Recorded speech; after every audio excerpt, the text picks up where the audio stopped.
الحمد لله رب العالمين والعاقبة للمتقين والصلاة والسلام على من كان نبيا وآله بين الماء والطين وعلى آله وأصحابه أجمعين أما بعد. قال الله تبارك وتعالى في الكلام القديم: أعوذ بالله من الشيطان الرجيم. بسم الله الرحمن الرحيم. ربنا آتنا في الدنيا حسنة وفي الآخرة حسنة وقنا عذاب النار. صدق الله مولانا العلي العظيم وصدق رسوله النبي الأمين الكريم ونحن على ذلك لمن الشاهدين والشاكرين والحمد لله رب العالمين. حاضرین، سلسلے کلام کو آگے بڑھانے سے پہلے آئیے ہم آپ مل کر انتہائی خلوص و محبت کے ساتھ تاجدار انبیاء روح کائنات جناب محمد رسول اللہ صلی اللہ علیہ وسلم کی بارگاہ اقدس پناہ میں بآواز بلند درود شریف کا ہدیہ پیش فرمائے. اللہم صل علی سیدنا محمد وعلی آل محمد مبارک وسلم. صلاۃ و سلام علیک یا سیدی یا آقائی یا مولائی یا حبیبی یا رسول اللہ صلی اللہ تعالی علیہ وسلم. اللہ رب العزت کا بے پناہ شکر و احسان ہے کہ اس نے ہمیں آپ کو ایمان و صحت کی سلامتی کے ساتھ بزم اشرف کی بابرکت محفل میں شامل ہونے کا موقع عطا فرمایا.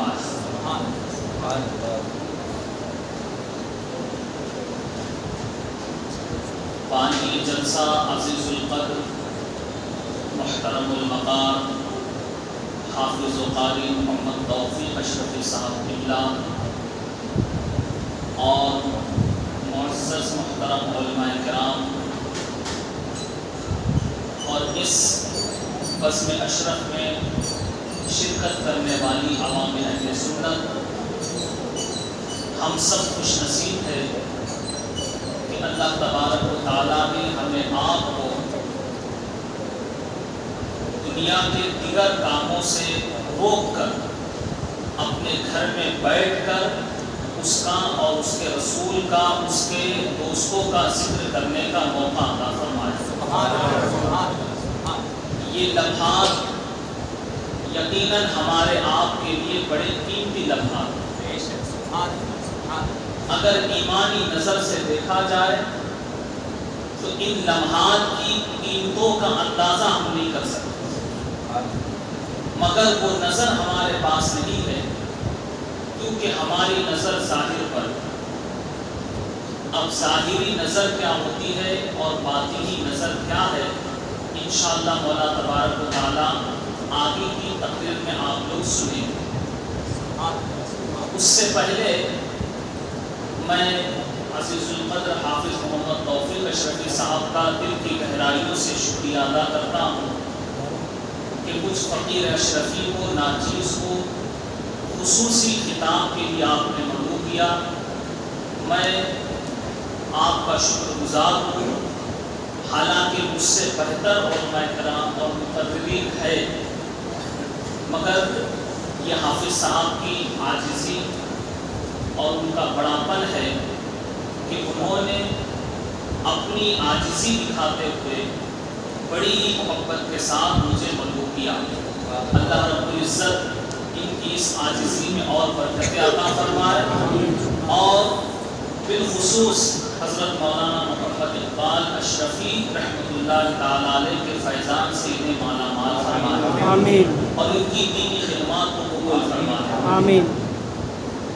قرآن کریم کی بہت ہی مشہور و معروف آیت کریمہ جسے ہم کئی مرتبہ سنتے ہیں اور کئی لوگوں کو یہ آیت کریمہ یاد بھی ہے، بڑی مشہور دعا ہے،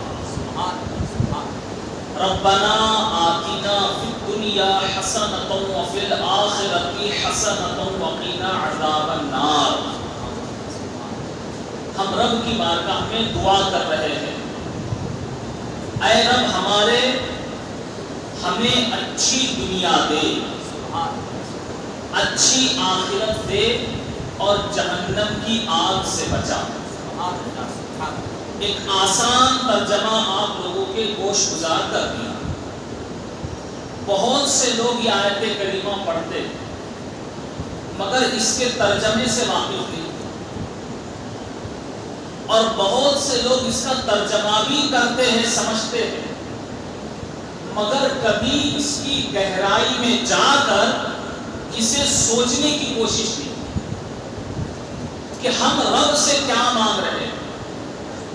اور یہ بھی یاد رکھو کہ جو ہم رب سے مانگ رہے ہیں یہ ہم اپنی مرضی سے نہیں مانگ رہے ہیں، خدا کے حکم سے مانگ رہے ہیں۔ خدا ہی نے ہمیں بتایا یہ دعا مانگنا، ربنا آتنا فی الدنیا حسنہ، اے رب ہمیں اچھی دنیا دے۔ رب ہی ہمیں حکم دے رہا ہے کہ اچھی دنیا مانگو، لیکن ہمارے دل و دماغ میں، ہماری نظر میں اچھی دنیا ہے کیا؟ بات وہی آ گئی جو میں آپ کو بتانا چاہ رہا ہوں کہ ہماری نظر ظاہر پر ہوتی ہے، اور جو چیز ہمیں نظر آتی ہے ہم اسی کو اچھا سمجھتے ہیں۔ یہ ظاہری دنیا جو ہمیں نظر آ رہی ہے ہم اسی دنیا کو اچھا سمجھ رہے ہیں،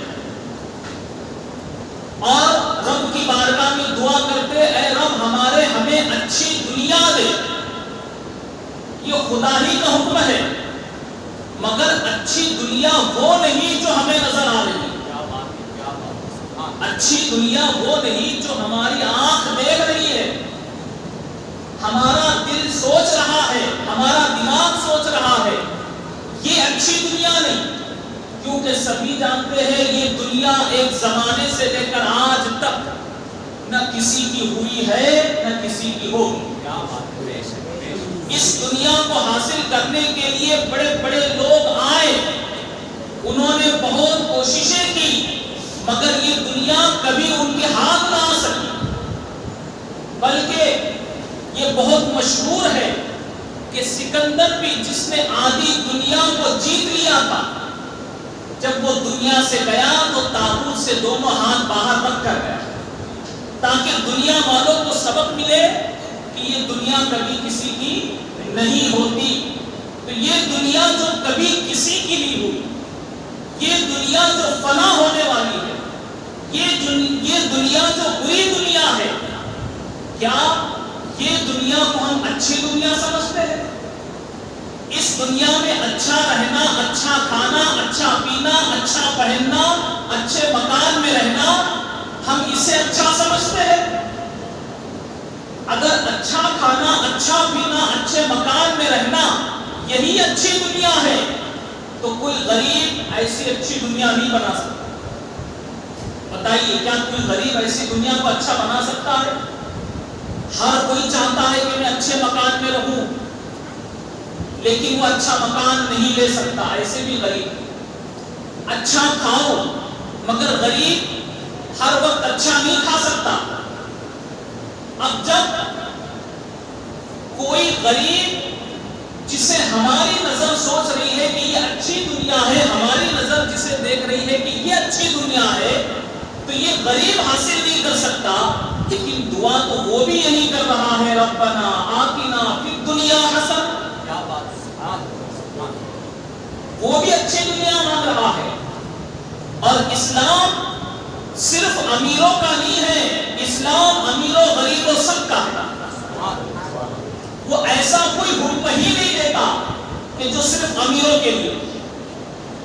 اسلام کا ہر حکم ایسا ہے کہ بیک وقت اس پر امیر اور غریب دونوں عمل کر سکتے ہیں۔ تو اب سوال یہ آتا ہے کہ اچھی دنیا ہے کیا؟ اچھی دنیا جو ہماری نظر دیکھ رہی ہے، کیا وہ اچھی دنیا جس سے ہمارا دماغ سوچ رہا ہے کہ وہ اچھی دنیا؟ کیونکہ ہماری نظر ظاہر پر ہے. یہ دنیا اچھی نہیں کہ اس دنیا میں ہم اچھا کھائے، اچھا پیے، اچھے مکان میں رہے. یہ سب کی بس کی بات نہیں ہے. جسے اللہ نوازے وہ اس دنیا میں اچھے سے اچھا رہ سکتا ہے، اچھے سے اچھا کھا سکتا ہے، مگر غریب بھی اچھی دنیا مانگتا ہے. تو یہ اچھی دنیا ہے کیا؟ تو دوستو یاد رکھو، اچھا کھانے کا نام اچھی دنیا نہیں، اچھا پہننے کا نام اچھی دنیا نہیں، اچھے مکان میں اعلیٰ مقام میں رہنے کا نام اچھی دنیا نہیں، آسائش حیات کی ہر چیز کو جمع کرنے کا نام اچھی دنیا نہیں، کسی بڑے مقام پر فائز ہو جانے کا نام اچھی دنیا نہیں. اچھی دنیا اسے کہتے ہیں کہ دنیا میں ہم ایسے کام کریں جس سے ہمارا مالک حقیقی خوش ہو جائے. اچھی دنیا اسے کہتے ہیں کہ ہم دنیا میں اپنے مالک کی فرما برداری کریں. اچھی دنیا اسے کہتے ہیں کہ ہم نبی کے سچے پکے عاشق بن جائیں. اچھی دنیا اسے کہتے ہیں کہ ہم نبی کے حکم پر عمل کریں. اچھی دنیا اس کا نام ہے کہ ہماری زندگی ہماری مرضی سے نہیں، رب کی مرضی سے گزرے. یہ ہے اچھی دنیا. ربنا آتنا فی الدنیا حسنہ، کہ اے رب ہمیں اچھی دنیا دے. تو ہم نے اچھی دنیا تو مانگی، لیکن کیا کبھی دنیا کو اچھا بنانے کی کوشش بھی کی؟ یہ ہمارے آپ کے لیے لمحے فکریہ ہے. اب انسان جو ظاہر کو دیکھتا ہے، ظاہری چیز جو اسے نظر آتی ہے، وہ اسی فائدے کو حاصل کرنے کی کوشش کرتا، مگر یہ ظاہری فائدہ بھی اسے ہمیشہ فائدہ نہیں دیتا. ظاہری فائدہ اسے ہمیشہ فائدہ نہیں دیتا. اور اسلام ہمیں ظاہر پر نہیں، ہماری نظر باطن کی طرف دلانا چاہتا. مگر دنیا میں انسان ظاہر کو دیکھتا ہے اور اسی میں پھنس جاتا ہے. اب انسان کیسے ظاہر کو دیکھ کر پھنستا ہے، اس بات کو سمجھانے کے لیے ایک واقعے کی طرف آپ کو لے چلوں. حضرت سیدنا موسیٰ علیہ السلام کے زمانے میں ایک شخص حضرت موسیٰ علیہ السلام کے پاس آیا. عرض کی حضور، میں جانوروں کی بولیاں سیکھنا چاہتا ہوں، مجھے سکھاؤ. حضرت موسیٰ علیہ السلام نے اس سے کہا کہ اللہ نے جس حال میں رکھا ہے ویسے ہی رہے. لیکن ضدی لوگ ہوتے ہیں نا دنیا میں، جب نبی کی نہیں مانتے تو ایمان کی کیا مانتے؟ ایسے بھی لوگ ہوتے اور پھر ان کے پاس ویسے جواب بھی ہوتے. حضرت موسیٰ علیہ السلام نے کہا کہ تیرے لیے بہتری اسی میں ہے کہ اللہ نے جس حال میں رکھا ہے ویسے رہے. اس نے کہا کہ میرا ایک شوق ہے، جانوروں کی بولیاں سیکھنے کا میرا شوق ہے، اور میں اپنا شوق پورا کرنا چاہتا ہوں. اس میں آپ کا کیا بگڑتا ہے؟ آپ مجھے سکھا دو. وہ بضد ہوا. حضرت موسیٰ علیہ السلام نے اللہ سے عرض کی، یا اللہ، یہ بندہ بضد ہے، جانوروں کی بولیاں سیکھنا چاہتا، میں کیا کروں؟ اللہ تبارک و تعالیٰ نے فرمایا، موسیٰ جب یہ شخص نہیں مانتا اسے سکھا دو.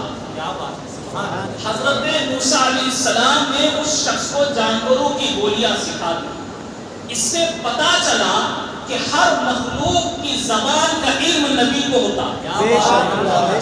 نبی ہر مخلوق کی زبان کا علم جانتا. تبھی تو حضرت موسیٰ علیہ السلام نے اسے سکھایا. سکھانے کے بعد اب وہ شخص اپنے گھر آیا. اس نے اپنے گھر میں 4 جانور پالے تھے، ایک کتا، ایک مرغ، ایک بیل اور ایک گھوڑا.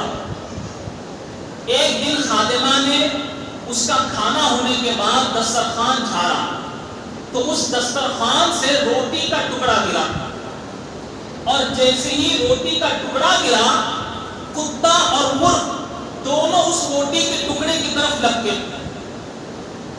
لیکن بہت تیزی کے ساتھ جا کر مرغ نے وہ روٹی کا ٹکڑا اٹھا لیا، اسے کھانے لگا. اب کتا مرغ سے بات کر رہا اور مالک جو جانوروں کی بولیاں سیکھ کر آیا ہے دونوں کی باتوں کو سن رہا.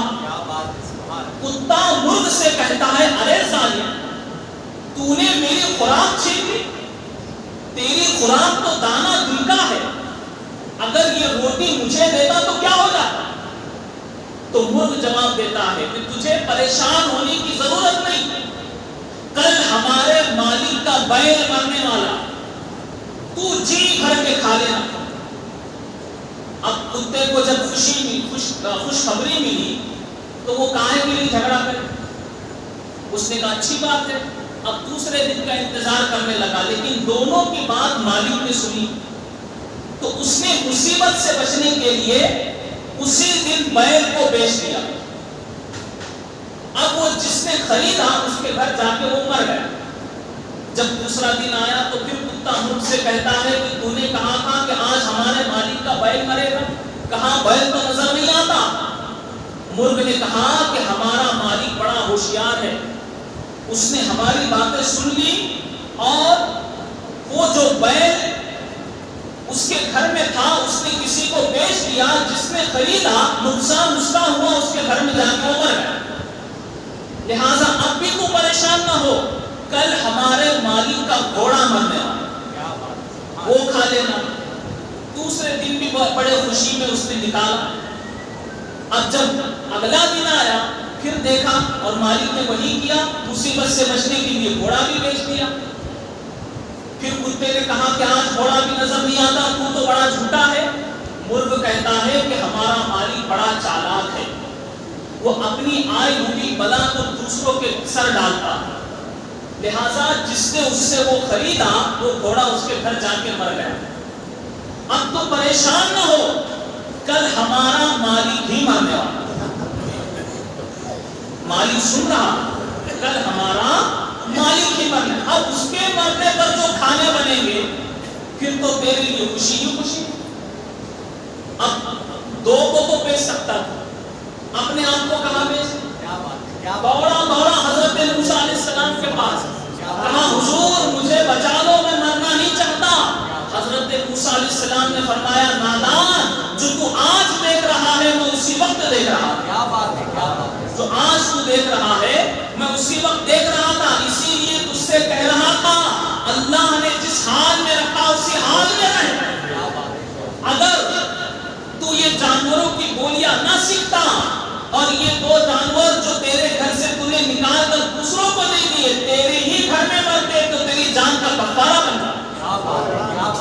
لیکن انسان کی نظر ظاہر پر ہوتی ہے اور جو ظاہر میں خوشی ہوتی ہے وہ ہمیشہ کے لیے.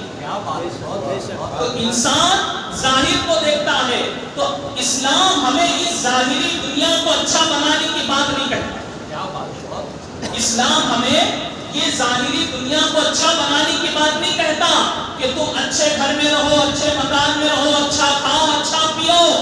اچھی دنیا تو یہ ہے کہ بھلے تم دنیا میں کتنی ہی مصیبتوں میں رہو, تکلیف میں رہو, مگر اپنے رب کے حکم پر عمل کرتے رہو, اپنے مالک حقیقی کی فرما برداری کرتے رہو اور اپنے نبی سے سچا پکا عشق کرو, ان کی محبت میں جیو. یہی تمہاری اچھی دنیا, اور یہی دنیا کو اچھا بنانے کی دعا ہم خدا سے کرتے ہیں. اور اس ہماری تمہاری کیا بات ہے, ہم جن بزرگان دین کی یاد منا رہے ہیں, جن بزرگان دین کی یاد منانے کے لیے ہم جمع ہوئے ہیں, یہ سارے بزرگان دین کی دنیا اچھی, وہ بھی اسی دنیا میں رہے مگر اچھی دنیا بنائی جس دنیا میں ان سے ان کا رب راضی ہو گیا.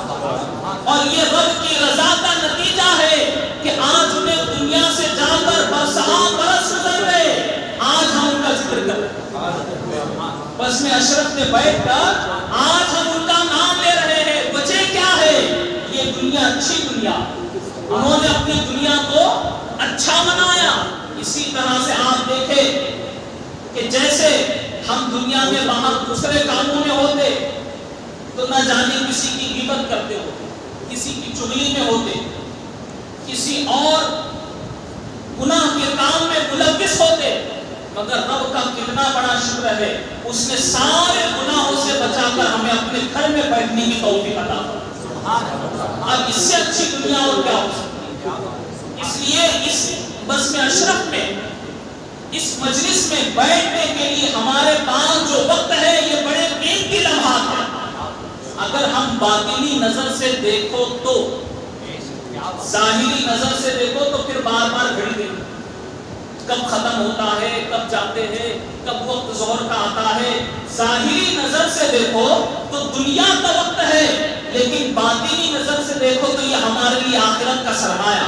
بے شک باطنی نظر سے دیکھو تو آخرت کا سرمایہ ہے۔ جھوم کر بلند آواز سے درود شریف سنائیے، اللہم صلی علی سیدنا محمد وعلی آل محمد وبارک وسلم۔ صلاۃ و سلام علیک یا سیدی یا رسول اللہ صلی اللہ تعالی علیہ وسلم۔ عزیزان گرامی، برادران ملت اسلامیہ، اب ہم اللہ کی بارگاہ میں دعا کرتے ہیں تو صرف ہمیں زبان سے دعا نہیں کرنی چاہیے، بلکہ ہمارا عمل بھی ایسا ہو کہ ہم جو مانگ رہے ہیں اس کی کوشش ہمیں کرنی چاہیے۔ ہم اچھی دنیا مانگ رہے ہیں تو ہم نے دنیا کو اچھا بنانے کے لیے کیا؟ یہ اسلاف کی زندگی جو ہمارے آپ کے سامنے ہے، اور یہ ہمارے علماء کرام جو محنتیں کر رہے ہیں، اس کے پیچھے وجہ کیا ہے؟ یہ مجلسوں کو رکھنے کے پیچھے مقصد کیا ہے؟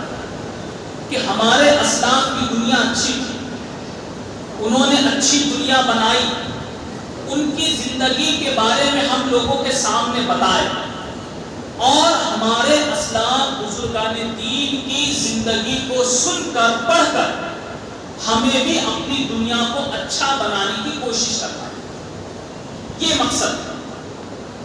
اور کیا اس کام کے لیے ہم سب تیار ہیں؟ بولیے سب، میں پوچھ رہا ہوں جی ہاں، سب اچھی دنیا بنانا چاہتے ہیں نا؟ مگر اب اچھی دنیا بنائے کیسے؟ اب کوئی اگر نہ سمجھ آدمی بس آدھی ادھوری بات سن کر کے چلے جائے، اچھی دنیا اچھی دنیا اچھی دنیا، اب وہ کوشش کرے گا کہ کسی طرح میں پہلے مالدار بن جائے، پھر آگے سب کچھ ہوگا۔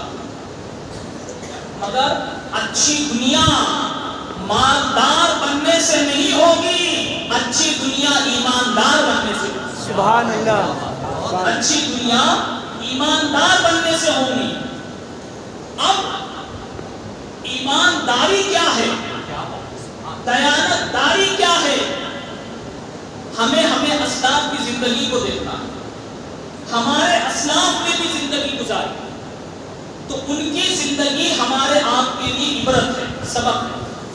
بس وقت گزارنے کے لیے، ٹائم پاس کے لیے یہ باتیں نہیں سنیں، بلکہ ان باتوں پر غور کرے۔ وہ بھی دنیا میں آئے، وہ بھی دنیا میں آئے، جیے، لیکن اپنی مرضی سے زندگی نہیں گزاری، رب کی مرضی سے زندگی گزاری۔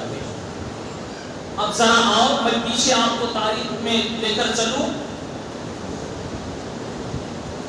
ہمارے آقا جناب محمد رسول اللہ صلی اللہ علیہ وسلم کی دختر میں اختر سیدہ کائنات حضرت سیدہ فاطمہ الزہرا رضی اللہ تعالی عنہا شہزادی کونین ہیں۔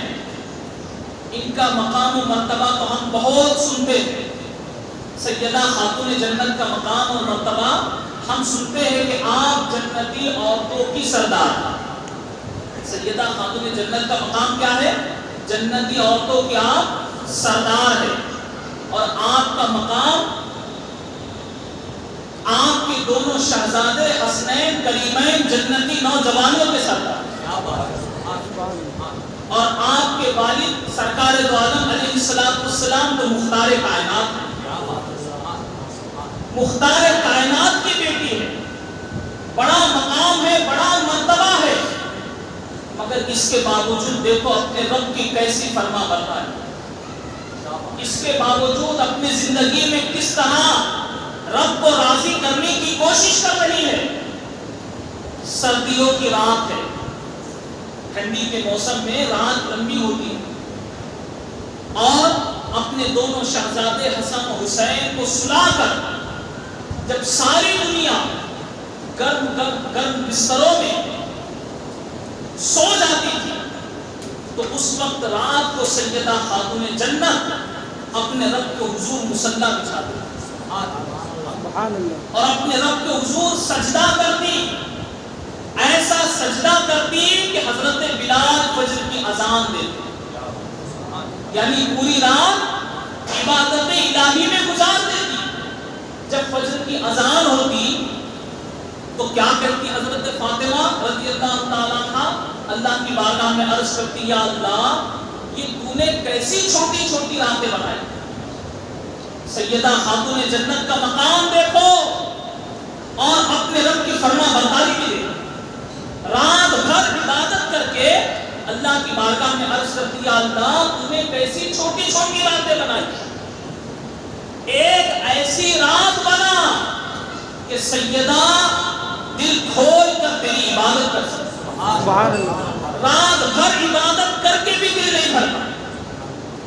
یہ حال تھا ان کی عبادت کا۔ ذرا ہماری ماں بہنیں بھی اس بات پر غور کرے، ہماری ماں بہنوں کے پاس تو شکایتیں بہت ہیں اور کچھ بھی کہو تو اس کا جواب ضرور ملتا، بچے ان کے بھی تھے، دنیا میں وہ بھی آئے، زندگی انہوں نے بھی گزاری، مگر اپنی دنیا کو انہوں نے بہتر بنایا، اپنی دنیا کو بہتر بنایا۔ یہ نہیں کہ بیوی بچوں کا حق ادا کرنے میں تم اپنے رب کی نافرمانی کرنے لگو۔ سیدہ خاتون جنت جہاں اپنے رب کی فرما برداری میں کوئی کمی نہ کرتی، اسی طرح اپنے شوہر اور بچوں کے حقوق ادا کرنے میں بھی کوئی کمی نہ کرتی۔ سبحان اللہ۔ ایک مرتبہ رات میں سیدہ خاتون جنت کو بخار تھا، ساری رات بخار میں کٹی، بے چینی میں کٹی، اور حضرت مولا علی شیر خدا دیکھ رہے تھے۔ صبح فجر کا وقت ہوا تو حضرت مولا علی شیر خدا رضی اللہ تعالیٰ عنہ جب نماز کے لیے اٹھے تو کیا دیکھتے؟ ان سے پہلے سیدہ خاتون جنت اٹھی اور نماز کی تیاری کر رہی۔ سبحان اللہ۔ حضرت مولا علی شیر خدا نماز کے لیے گئے، جب نماز پڑھ کر واپس آئے تو دیکھا حضرت فاطمہ روٹیاں بنا رہی۔ حضرت مولا علی شیر خدا کہتے ہیں کہ اے فاطمہ، رات بے چینی سے کٹی، ساری رات تم بخار سے تڑپتی رہی اور صبح اٹھ کر پہلے تم نے نماز کی تیاری کی، اس کے بعد آرام کر لیتی، لیکن یہ کیا کر رہی ہو؟ حضرت فاطمہ زہرا رضی اللہ تعالیٰ عنہ جواب دیتی ہے کہ اے میرے شوہر، اے میرے سردار، وہ جو میں کر رہی تھی وہ اپنے رب کو راضی کرنے کے لیے کر رہی تھی، یہ جو کر رہی ہوں یہ آپ کو راضی کرنے کے لیے۔ سبحان اللہ، سبحان اللہ۔ ان کی دنیا بہتر دنیا ہے۔ کیا انہوں نے شادیاں نہیں کی؟ ہم سمجھتے کہ ساری مصیبت ہم ہی نے بول دی، ایسا نہیں، ہم نے اپنے آپ کو مصیبت میں ڈالا ہے۔ ہم اچھی دنیا بنانا چاہے تو ضرور بنا سکتے ہیں، ہمارے اسلاف کے طریقے پر چلو، بزرگان دین کے نقش قدم پر چلو، اور جو ان کی تعلیمات پر عمل کرے گا، ان کے طریقے پر چلے گا، دوستو یاد رہے دنیا میں اسے تکلیف ضرور ہوگی مگر آخرت میں اس کے لیے راحت ہی راحت ہے۔ سبحان اللہ۔ اور ہماری نظر دنیا کے راحت کو دیکھ رہی ہے، کتنا کام ہم کرے، کتنا کام ہم کرے، آخرت کے راحت کا ہمیں خیال نہیں، آخرت کے آرام کا خیال نہیں۔ اس لیے بزرگان دین کی زندگی کو وقت گزارنے کے لیے نہ سنو، ان کی زندگی سے فائدہ لو، اپنی دنیا کو بہتر بنانے کی کوشش کرو۔ سبحان اللہ۔ عزیزان گرامی، برادران ملت اسلامیہ، اس طرح تاریخ میں بہت سی مثالیں جن کی دنیا اچھی تھی، اور آج جو ضرورت ہے وقت کی یہ بھی بتا دوں، پھر انشاءاللہ آگے ایک بات اور بتا کے اپنی گفتگو کو ختم کروں۔ ہمارے پاس لوگ جو ہے ماشاءاللہ بڑے جوش و خروش میں عشق رسول کا دعویٰ کرنے والے، عشق رسول کا دعویٰ کرنے والے، اور یاد رہے عشق رسول ہی ایمان ہے، بے شک۔ عشق رسول یہی ایمان ہے، مگر عمل سے دور ہونا یہ محبت رسول نہیں. عشق جو ہے، اب دیکھو وہ صحابہ نے کیسا عشق کیا. عشق میں کس طرح تڑپا جاتا ہے، عشق میں کس طرح تکلیفیں اٹھائی جاتی ہے. ایک صحابی رسول جنگ میں ہے، جنگ لڑ رہے ہیں، اور ایک کافر نے ایسا تیر مارا کہ آپ کے پیر میں لگ گیا، اور اتنا گہرا لگا کہ آپ میں اٹھنے کی بھی طاقت نہیں، اٹھنے کی سکت نہیں، طاقت نہیں. اور اب کچھ ہی لمحات میں روح قبض ہونے والی ہے. اللہ اکبر، ذرا دیکھو کیا عشق ہے. ابھی کچھ ہی لمحات میں روح نکلنے والی ہے. بڑے ہی تکلیف کے عالم میں وہ صحابی کی نظر سرکار دو عالم علیہ السلام کو تلاش کر رہی. میدان جنگ ہے، دشمن سامنے سے مارنے کے لیے تیار ہے، اور وہ صحابی کو اپنی جان کی پرواہ نہیں. نبی کی طرف نظر ہے کہ کہیں تو بھی مجھے سرکار دو عالم علیہ السلام نظر آ جائے، سبحان اللہ، کہ بس آخری وقت میں اپنا سر نبی کے قدموں میں رکھ دوں.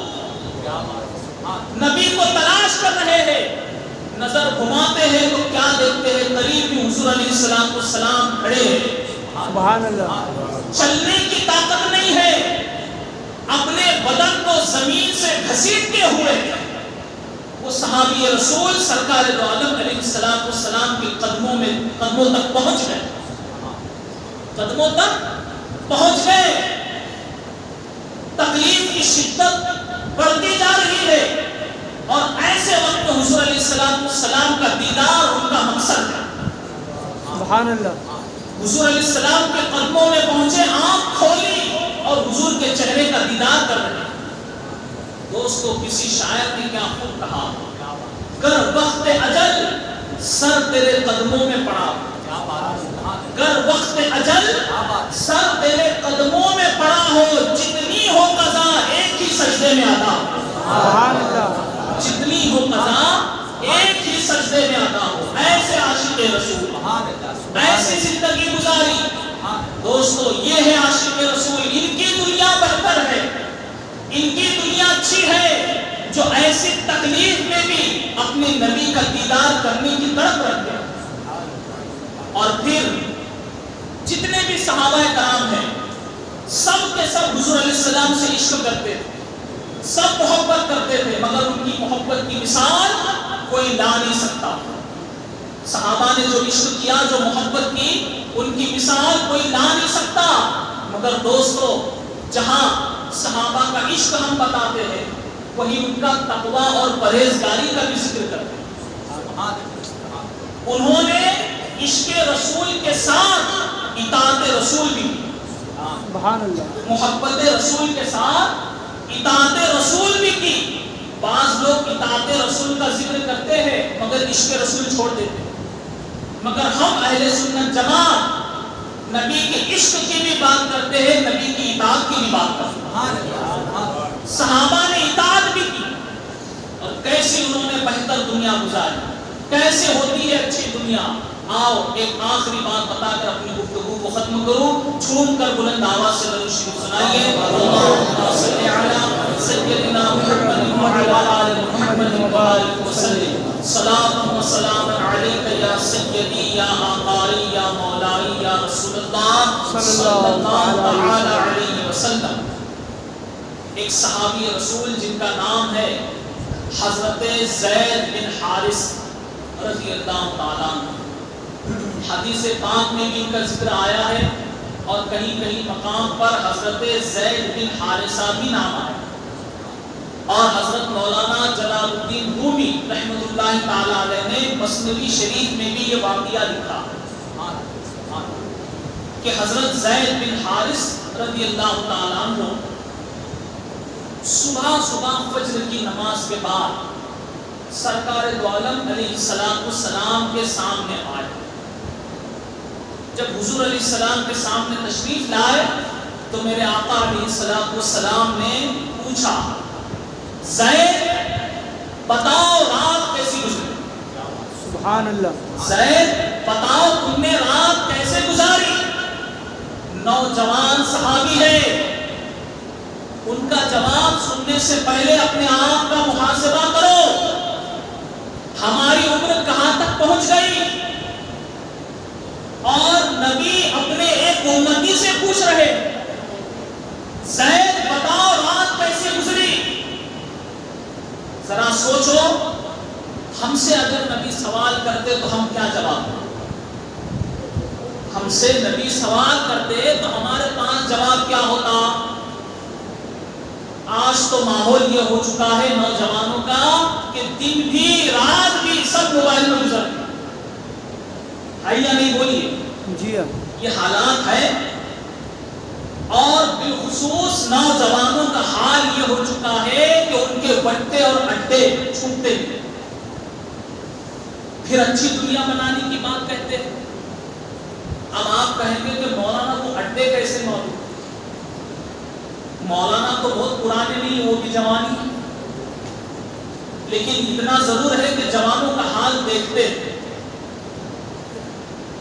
یہ جو مشہور گناہوں کے اڈے ہیں وہاں پر تو لوگوں کی کمی نہیں ہے، وہ تو پہلے سے ہی ہے، جوا کے اڈے، شراب کے اڈے، زنا کے اڈے، یہاں پر تو لوگ گناہوں میں ملوث ہے ہی۔ مگر آج ہمارے نوجوان، ہمارے کیا ہر قوم کے نوجوانوں کو دیکھا گیا کہ ان کے اڈے بنے ہوئے، کوئی رکشا میں بیٹھا ہے، کوئی گلی میں بیٹھا ہے، کوئی کہاں بیٹھا ہے، کوئی وٹے پہ بیٹھا ہے، 4-5 دوست مل کر کے بیٹھے۔ یہ حالات ہے یا نہیں؟ بولی۔ اور موبائل لے کر بیٹھے، اپنے دوست کے بازو میں بیٹھ کر بھی دوست سے بات نہیں، موبائل میں لگے، تو دن اور رات موبائل میں گزر رہے ہیں، اور اس میں بھی کوئی عالم حافظ نہیں بن رہا۔ اگر ایسا عالم حافظ کوئی بن جاتا تو مدرسے سے فارغ ہونے کے بجائے لوگ وٹے سے فارغ ہوتے، کوئی نہیں بن رہا، اور موبائل سے کوئی سدھرتا بھی نہیں ہے۔ سدھرے بھی کیسے؟ جب اچھی چیز اس میں دیکھو، اچھا سیکھنے کا شوق ہو تب نہ سدھرے گی۔ بہرحال لیکن یاد رہے دوستو، ہم اللہ سے کیا مانگ رہے ہیں؟ یا اللہ ہمیں اچھی دنیا دے۔ اچھی دنیا کا مطلب کیا؟ اسمارٹ دنیا ہے نا؟ اچھا کسے کہتے ہیں انگلش میں؟ کسے کہتے ہیں انگلش میں اچھا کسے کہتے ہیں؟ افسوس، اسلام ہمیں اسمارٹ بنانے آیا، ہم تو رہ گئے ایک طرف، لیکن ہر آدمی اسمارٹ فون رکھنا چاہتا۔ فون اچھا ہونا چاہیے، چاہے ہم اچھے ہو یا نہ۔ ربنا آتنا فی الدنیا حسنہ، اس کے مطلب کو جانو، اپنی دنیا اچھی بناؤ۔ ہم اپنی مرضی سے زندگی گزار رہے ہیں تو کبھی ہم اپنے رب کو راضی نہیں کر سکتے۔ بے شک اپنے نبی کے حکم پر عمل کرے، اپنے رب کو راضی کرنے والے کام کرے، یہی ہماری اچھی دنیا۔ اور جنہوں نے ایسی دنیا گزاری، سرکار دو عالم علیہ السلام ان کے بارے میں جانتے ہیں۔ ویسے تو نبی کو اپنے ہر امتی کے عمل کے بارے میں خبر ہے، ہم سے پوچھتے تو اس کے سوا پتہ نہیں دوسرا کیا جواب ہوتا، ہم جواب ہی نہیں دیتے کیونکہ ہمیں پتہ ہے ہم کیا کرتے۔ لیکن جس سے نبی نے پوچھا ان کی رات کیسی گزری، یہ نبی بھی جانتے تھے، اور وہ بھی جانتے تھے کہ نبی کو ہر چیز کا علم ہے، اور انہوں نے نبی کے سامنے کوئی بات چھپائی نہیں۔ وہ صحابی رسول حضرت زید رضی اللہ تعالیٰ عنہ کہتے ہیں یا رسول اللہ صلی اللہ علیہ وسلم، آپ پوچھ رہے ہیں اس لیے عرض کروں کہ میں نے دن بھر روزہ رکھا، سبحان اللہ، اور رات بھر دیدار الہی کا مشتاق رہا، سبحان اللہ، سبحان اللہ، رات بھر اللہ کے جلووں میں کھویا رہا، اور اسی حالت میں میں نے صبح کی دیدار الہی کی طلب میں تڑپتا رہا، اسی حالت میں میں نے صبح کی۔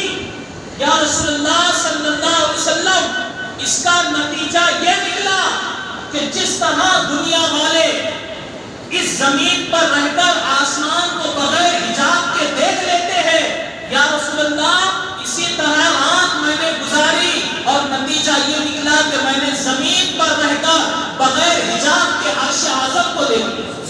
اللہ سبحان اللہ بغیر پردے کے میں نے عرش اعظم کو دیکھا یا رسول اللہ صلی اللہ علیہ وسلم، اور عرض کروں کہ میں نے اسی دنیا میں رہ کر جنت کو بھی دیکھا، جہنم کو بھی دیکھا، سبحان اللہ جنتیوں کو آپس میں خوشی سے باتیں کرتے دیکھا، سبحان اللہ جہنمیوں کو آپس میں غمگین دیکھا۔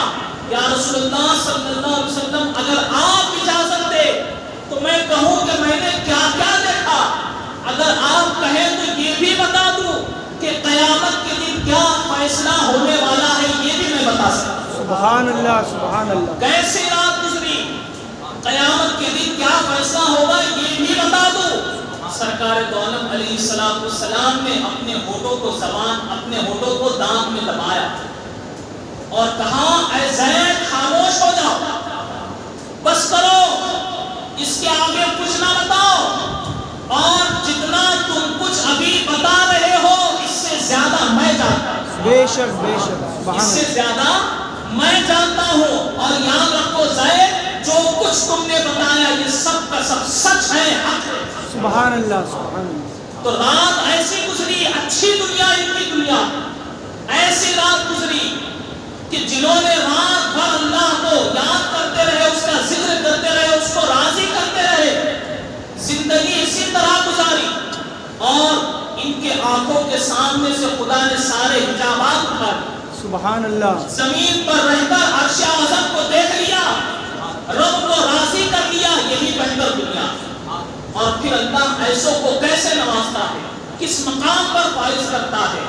اس کے بعد حضور علیہ السلام نے فرمایا اب زید بتاؤ تمہاری آرزو کیا، تم کیا چاہتے ہو؟ اللہ اکبر، اگر نبی ہم سے سوال کرے، اور نبی تو مختار کائنات، بے شک یہ عقیدہ ہے، میرے آقا مختار کائنات ہے، اور وہ صحابی بھی اس بات کا عقیدہ رکھتے تھے کہ میرے آقا مختار کائنات ہے۔ کوئی اعتراض والا جواب نہیں دیا، نبی نے پوچھا بتاؤ کیا آرزو ہے؟ ہمارے جیسوں سے پوچھتے آرزو کیا ہے تو ہم کیا جواب دیتے وہ ہم ہی بہتر کرتے، کیا کیا مانگتے، لیکن جس کی نظر ظاہر پر ہوتی ہے وہ اسی دنیا کو طلب کرتا، بے شک اسی دنیا کو مانگنے کی کوشش کرتا، مگر جو اللہ رسول پر ایمان رکھتے ہیں ان کی نظر ظاہر پر نہیں باطن پر ہوتی۔ سبحان اللہ حضرت زید بن حارث نے مانگا تو کیا مانگا، عرض کی یا رسول اللہ صلی اللہ علیہ وسلم میں شہادت کی موت چاہتا ہوں، سبحان اللہ شہادت کی موت چاہتا ہوں۔ کیا چیز مانگی، ہمیں تو سننے میں بڑا اچھا لگا، شہادت کی موت ہم بھی مانگتے، مگر کیا کبھی اپنی دنیا کو اچھا بنانے کی بھی کوشش کی؟ شہادت کی موت انہوں نے مانگی، اور وہ سمجھتے تھے کہ شہادت کی موت میں کیا مقام ہے، اسی لیے وہ شہادت کی موت کا جذبہ بھی رکھتے تھے۔ ہم بھی جذبہ رکھتے ہیں شہادت کی موت کا، رکھتے ہیں یا نہیں؟ بولیے بھائی، بولیے، میں پوچھ رہا ہوں، اگر کسی کو آپ پوچھو کہ وہ شہادت کی موت مرنا چاہتے تو کیا بولے گا؟ بولیے، ہاں ہی کہے گا نا کہ شہادت کی موت ہم سب چاہتے ہیں، شہادت کی موت چاہتے ہیں، یہ جذبہ آپ میں ہے تو پھر 5 وقت کی نماز پڑھنے کا جذبہ، 5 وقت کی نماز پڑھنے میں جذبہ کیوں نہیں؟ آج جو کچھ حالات پیچیدہ ہو چکے ہیں یہ سب ہماری بدعملیوں کا نتیجہ ہے۔ ہم مسجدوں کو آباد کرنا نہیں چاہتے کیونکہ ہماری نظر ظاہر پر ہے، ظاہر میں دنیا بڑی اچھی لگتی ہے، بازار میں خوشی ملتی ہے، مسجد میں آنے میں بے چینی ہوتی ہے۔ یہ حال ہے یا نہیں مسلمانوں کو؟ بولیے۔ اور پھر مسجدوں کو بچانے کا جذبہ تو اللہ ماشاء اللہ، کس میں نہیں ہے مسجد کو بچانے کا جذبہ؟ ہر مسلمان کہتا ہے کہ مسجد بچنی چاہیے، اور یقیناً مسجد تو بچنا ہی چاہیے، مگر کاش کہ مسلمان جو جذبہ مسجد کو بچانے میں دکھاتے ہیں یہی جذبہ اگر مسجد کو جانے میں دکھا دے، سبحان اللہ دنیا کی کوئی حکومت، کوئی طاقت مسجد کی طرف آنکھ اٹھا کے نہیں دیکھ سکتا. بے شک بے شک. لیکن افسوس ہم بچانے میں بڑے دلچسپ ہے اور جانے میں بار بار گھڑی دیکھتے ہیں. جانے میں ہمارے پاس وقت نہیں ہے، جبکہ اللہ تبارک و تعالیٰ کو آبادیوں میں سب سے زیادہ پسند مسجدیں ہیں اور سب سے زیادہ ناپسند بازار ہے. مگر انسان کو بازار میں اچھا لگتا ہے، مسجد میں چین نہیں آتا. بہرحال جو لوگ مسجد میں آتے ہیں اور مسجد میں اطمینان و سکون سے عبادت کرتے ہیں، بار بار مسجد میں آتے ہیں، ان کے بارے میں حضور علیہ السلام نے فرمایا کہ تم جسے مسجد میں آنے جانے کا عادی دیکھو اس کے ایمان کے گواہ بن جاؤ. سبحان اللہ. اس کے ایمان کے گواہ بن جاؤ. تو جو ایمان والے ہوتے ہیں ان کے دل مسجد میں لگتے ہیں. تو اگر ہمارا دل مسجد میں نہیں لگ رہا ہے تو اپنے آپ کا محاسبہ کرو، اپنے آپ کا جائزہ لو. کہیں ایسا نہ ہو کہ یہی بازار کی اطمینان و سکون والی زندگی ہمارے دل سے ہمارا ایمان نہ نکال. یہ بہت قیمتی دولت ہے، اس لیے مسجدوں کو آباد کرو. لہذا انہوں نے حضرت زید بن حارث رضی اللہ تعالیٰ عنہ نے کہا یا رسول اللہ مجھے شہادت کی موت چاہیے. تو حضور علیہ السلام نے فرمایا جا اللہ نے تجھے شہادت کی موت دی. سبحان اللہ. نبی کی زبان سے دعا نکلے خدا قبول نہ کرے یہ کیسے ہو سکتا ہے؟ بے شک. نبی نے دعا کی، اس کے بعد جو جنگ کا موقع آیا حضرت زید بن حارث اس میں شامل ہوئے. بہت دیر تک دشمنوں سے لڑتے رہے، آخر میں آپ نے جام شہادت نوش فرمائی. اس کے بعد جب وہ قافلہ مدینہ منورہ آیا تو ان کی ماں کی، حضرت زید کی ماں حضور علیہ السلام کی بارگاہ میں حاضر ہوئی. عرض کی حضور صلی اللہ علیہ وسلم میرے بیٹے کی نیک کامی نیک نامی پورے مدینے میں مشہور ہے. جو میرا بیٹا نیک صالح ہے یہ پورے مدینے میں مشہور ہے، اور میرے بیٹے نے جام شہادت بھی نوش فرما لیا. بس آپ کے پاس یہ پوچھنے آئے ہوں کہ اس وقت میرا بیٹا جنت میں ہے یا جہنم میں؟ تو حضور علیہ السلام نے فرمایا کہ تمہارا بیٹا نہ جنت میں ہے نہ جہنم میں. اب وہ ماں اور پریشان ہے. یا رسول اللہ صلی اللہ علیہ وسلم آپ کے جواب نے مجھے پریشان کر دیا. میرا بیٹا نہ جنت میں ہے نہ جہنم میں ہے تو اس وقت میرا بیٹا ہے کہاں؟ سرکار دو عالم علیہ السلام نے فرمایا ماں صاحبہ تم بڑی خوش نصیب ہو، تمہارا بیٹا نہ جنت میں ہے نہ جہنم میں ہے، اس وقت وہ خدا کے قریب ہے، خدا اس کے قریب. سبحان اللہ. سبحان اللہ. ربنا آتنا فی الدنیا حسنہ وفی الآخرۃ حسنۃ وقنا عذاب النار. یہ وہ لوگ ہیں جنہوں نے اپنی دنیا کو اچھا بنا، جن کی دنیا بھی اچھی ہوئی آخرت بھی اچھی بنی اور اللہ نے انہیں جہنم سے بچا لیا. تو ان بزرگان دین کی زندگی کو سن کر ہمیں آپ کو عبرت دینا ہے. ایسا نہیں کہ ہم نے صرف وقت گزارنے کی یہ باتیں سنی. اگر ہم انہی مقصد سے انہی دماغ میں باتوں کو رکھ کر اگر باتیں ہم سنیں گے تو کچھ حاصل نہیں ہوگا. لیکن اگر ہم نے ان باتوں پر غور کیا دنیا کے آرام کو ہم کبھی پسند نہیں کریں گے، کیونکہ ہمیں آخرت کی فکر ہے اور اسلام ہمیں باطن کی طرف نظر دلاتا، اسلام ہمیں آخرت کی توجہ دلاتا. اس لیے اپنی دنیا کو بہتر بناؤ. اللہ کی بارگاہ میں دعا ہے جو کہا سنا خداوند قدوس مجھے آپ کو ہم سب کو اس پر عمل کرنے کی توفیق عطا فرمائے اور اپنے فضل سے اللہ تبارک و تعالی ہمیں بہتر دنیا بہتر آخرت عطا فرمائے. آمین. دعوانا الحمدللہ رب العالمین. السلام علیکم ورحمۃ اللہ وبرکاتہ.